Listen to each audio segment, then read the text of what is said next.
The 550932 gear sleeve features a friction fit to zoom your lens. In this case, we're going to be using it to zoom the Canon 24-105 RF f4 lens. It's as simple as getting your housing with your camera pre-installed, dropping the gear sleeve down into the port opening, take the gear sleeve retainer, put it down over that, use the included tool, and you're going to want to tighten this down. It doesn't have to be over tight, just bottom it out. Then you'll notice that when you look down and you see your camera, there's a red line. In this case for the Canon, there's a corresponding red line on the lens. We're going to want to roughly line those things up, drop it into place. Now at this point in time, you're going to feel that friction fit against the gear sleeve.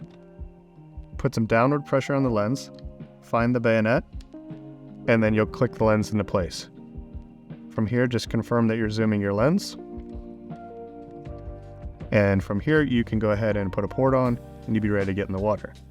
In order to remove your lens, it's as simple as using the control for the lens release to depress the button on the camera, rotate your lens so that it gets free of the bayonet, and then I simply just do this to rock it back and forth, and you can remove your lens from the friction fit, and you're good to go.